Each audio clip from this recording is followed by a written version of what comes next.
This is an example of a retired doctor who had a lymphoma in his chest. And a lymphoma is a mass of lymphatic tissue which, in a sense, has congealed, and it shouldn't be congealed.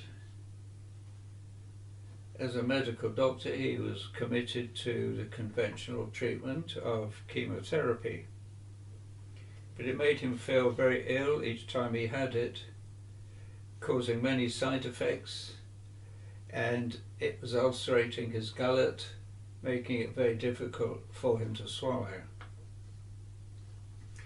He said he wasn't bothered about dying and that he'd had a wonderful life. But when I explored more deeply, it became obvious that he'd been distressed for over 10 years. His marriage had broken up and he'd found a new partner, but his family seriously disapproved of both events. And he felt that for the previous 5 years he had been subjected to a kind of blackmail from seeing his many grandchildren.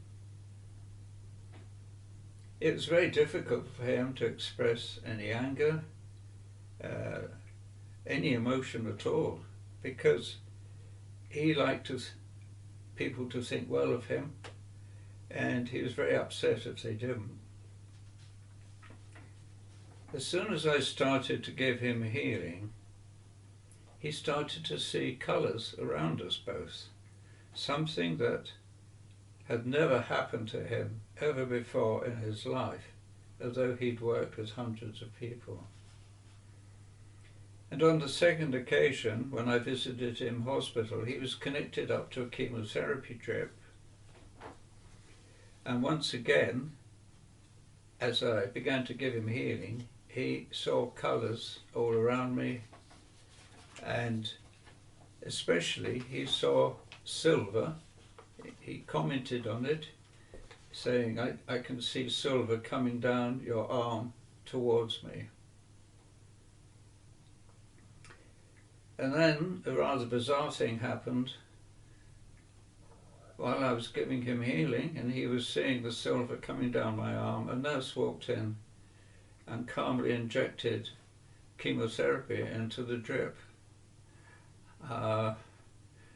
which to me seemed rather a contradiction in terms, having chemo and healing at the same time.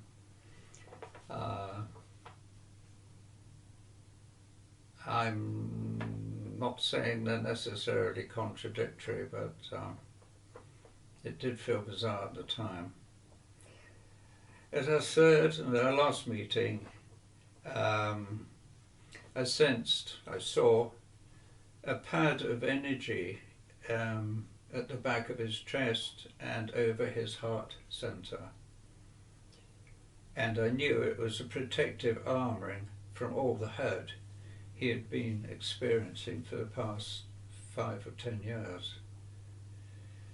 I gave him healing, and he breathed deeply, and suddenly his body straightened up in a way that was more than he thought was even possible. I then found myself doing something that seemed like microsurgery above his head.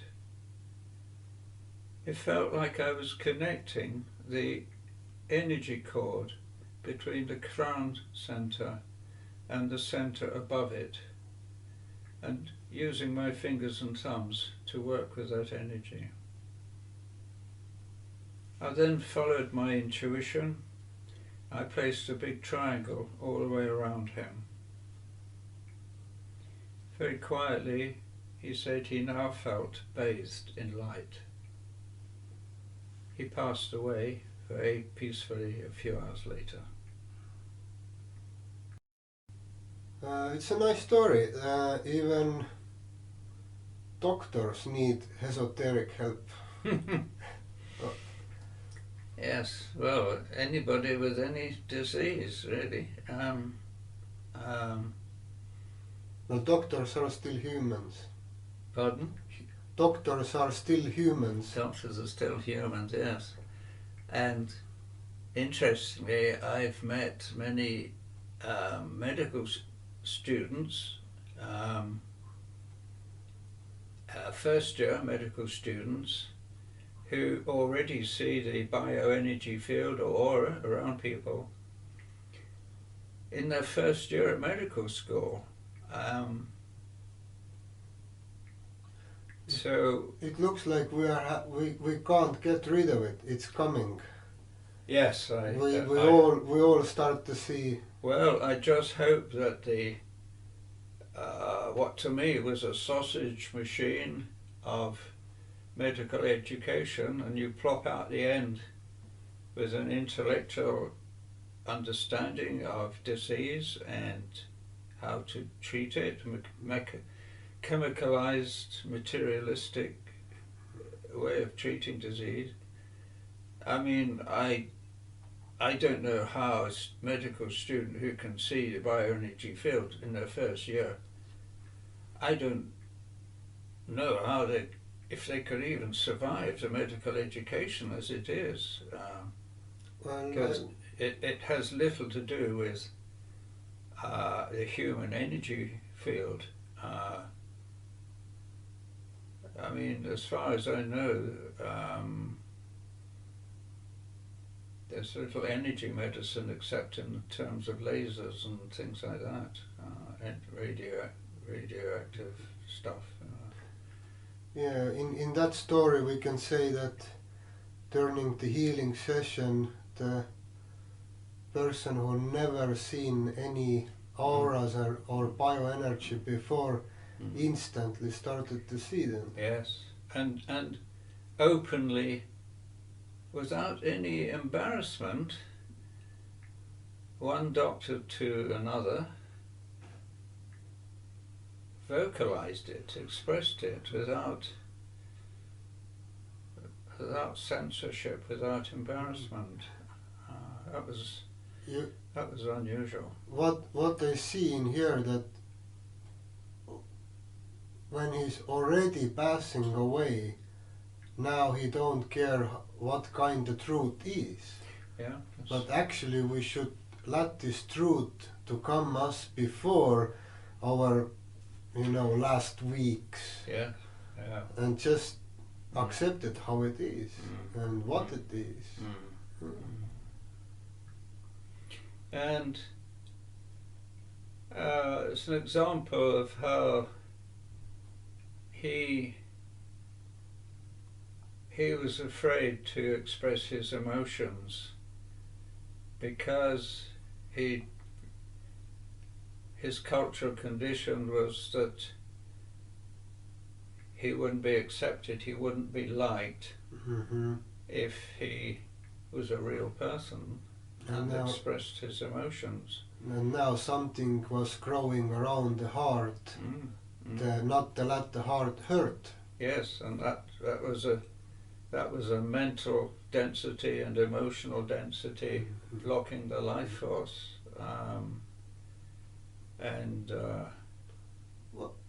What you will recommend to the medical students who can start see the energies?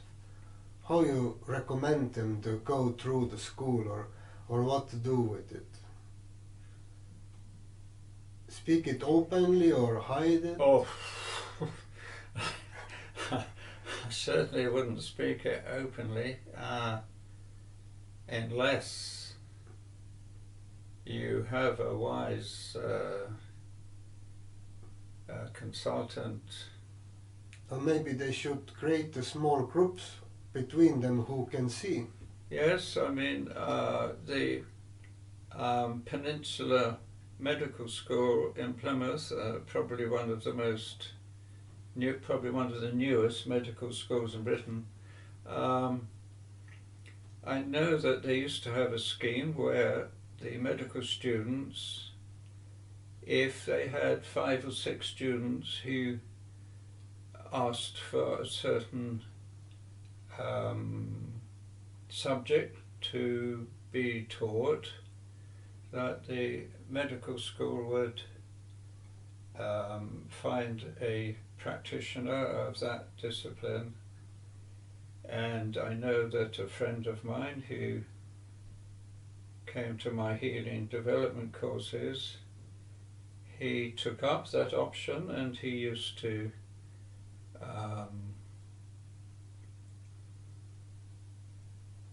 teach about healing. I'm not sure quite on the word teach, whether you can teach healing. I think it's more developing a person's healing abilities, which of course we all have.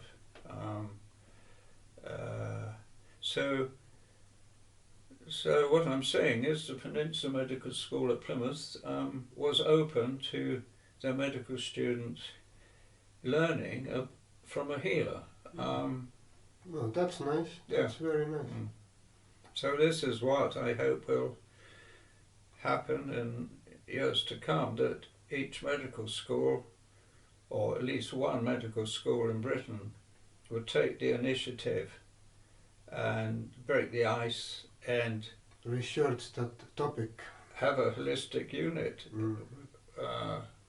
where healers and medical intuitives can be referred to, and where patients are given the option to seeing a medical intuitive as well as seeing the conventional doctors. That's a nice idea.